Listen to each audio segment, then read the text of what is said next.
Hello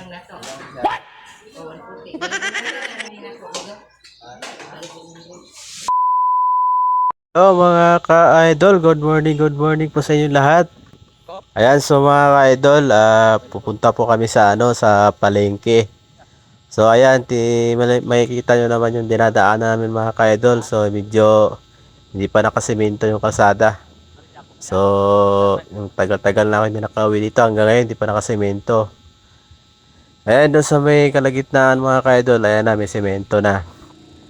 Ayan, hanggang papuntang highway yan mga ka-idol. Ayan. So, medyo dire-diretso na yan, papuntang highway. Nakasemento na yan, ayan. Ayan, mapapansin yung mga ka-idol. So, medyo malinis yung kalsada. Wala nang ka-traffic-traffic, di kagaya sa Maynila. So, dito mga ka-idol, ang linis ng kalsada, ang lapad-lapad pa. Ayan yung mga ka-idol, nakikita yung mga kaliwat kanan, yung maraming maniyugan, mga kahoy. So, naalala ko pa dati mga ka-idol, nung bata pa ako. Nandito pa ako sa probinsya. Ayan. So, medyo malalaki na yung mga puno dito mga ka-idol. Ayan. So, ayan, papunta na kaming bayan. Ayan, naalala ko pa dati mga ka-idol. Ayan, lalaki na ng mga puno dito mga ka-idol. Ang lalaki na ng pinagbago. Ayan. So, may mga bahay na rin dito mga ka-idol. Ayan, oh. Dati wala pa yan. Ayun, meron na. So, siguro, binibinta na ng mga may-ari yan. Nakakabili, dyan na rin nakatira. Ayan, mga ka-idol. So, naalala ko pa dati nung naglalakad kami papuntang papuntang kabilang bayan. So, nilalakad lang namin yan, mga ka-idol. Ayan. So, marami ng mga bahay, mga ka-idol. Oh. So, kaliwat kanan, malalaki na rin yung mga puno, mga niyog, mga puno ng mangga. Yan. So, doon sa unahan mga ka-idol, yung eskwelahan na yan, matagal na rin yan. Pero dinagdagan na nila. So, medyo maganda na rin yung eskwelahan dyan. So, ayan. So, yung kalsada dito mga ka-idol, malapad na rin. Ayan o. So, ayan mga ka-idol. So, kasama ko yung pamangkin yan. Siya po nagbibideo habang ako ay nagdadrive. Ayan, doon sa unahan mga ka-idol, papunta na kaming Palayan. Ayan mga ka-idol. Ayan, so ayan oh, maraming mga puno na saging oh. Puno ng mga niyog. Ayan. So, dahan-dahan tayo sa pag-drive mga ka-idol kasi nagbibideo po tayo eh. Para makikita nyo naman yung mga napakagandang dito sa probinsya namin. Para makikita nyo na maayos. Ayan, so sa pinakababa yan mga ka-idol, Palayan yan. So naalala ko pa dati nung bata pa ako mga ka-idol. Kami mga barkada ko. Ayan, tumatawid pa kami yan. Tatakbuhan pa kami yan oh. Palayan na yan. Ayan, sa kabila na yan mga ka-idol, dagat na yan.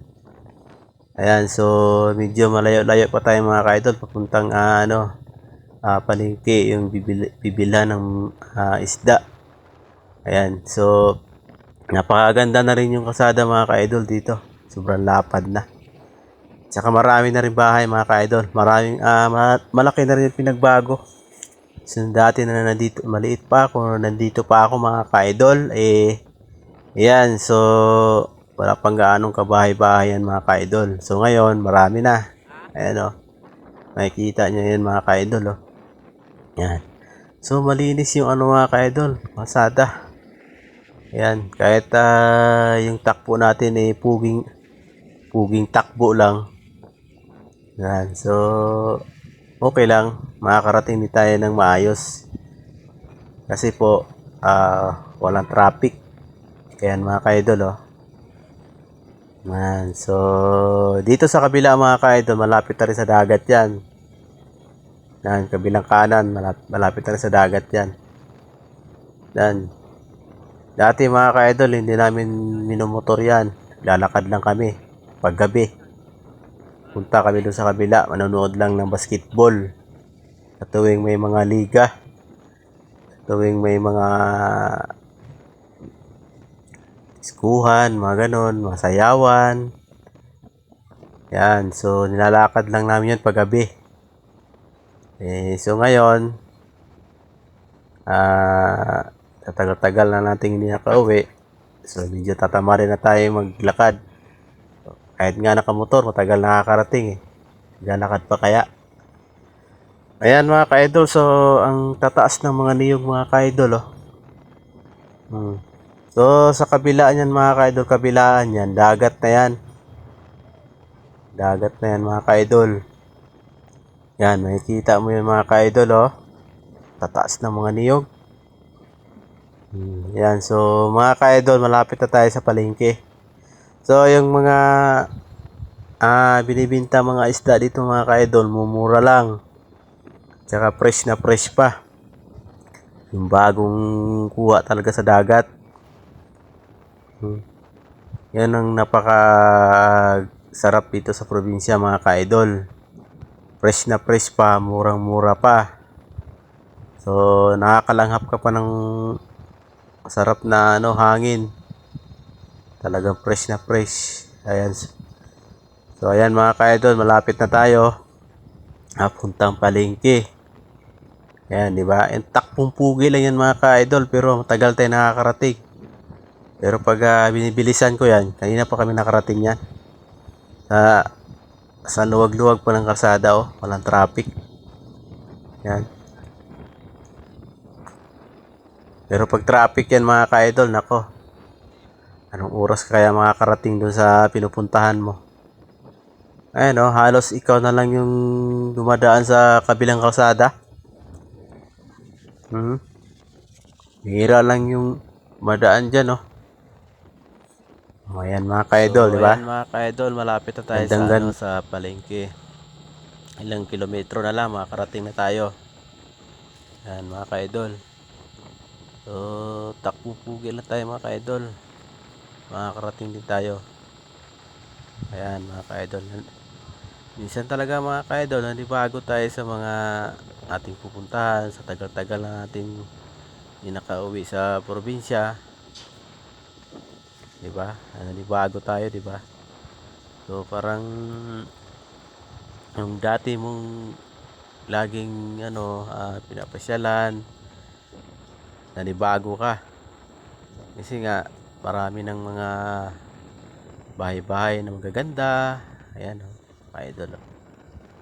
So ayan oh, dagat na yan mga ka-idol. Ayan oh. Yan. So yung tulay na yan, sa ilalim na yan, dagat na yan. Ayan. So maraming mga bangka dyan mga ka-idol. Yung kumukuha ng mga pusit, kumukuha ng mga isda, na mga klaseng isda na kinukuha nila. Yan, mga malalaking mga bangka yan mga ka-idol. Ayan, so mga ka-idol, ilang kilometro na tayo. Makakarating na din tayo. Ayan na mga ka-idol, malapit na tayo. Lapit na tayo sa ayan na mga ka-idol. So ayan, so papasok tayo dyan para umili tayo ng isda dyan. So magbabangking muna tayo kasi medyo magpas tayo konti. Ayan mga ka-idol. Ayan, so magbabangking tayo mga ka-idol. So papasok tayo dyan, doon tayo sa baba magpark. Ayan mga ka-idol. Ayan, kante sa baba magpa-park mga ka-idol. Ayan, so mga ka-idol, andito na tayo. Abangan nyo na lang mga ka-idol yung kasunod nitong vlog ko. Salamat!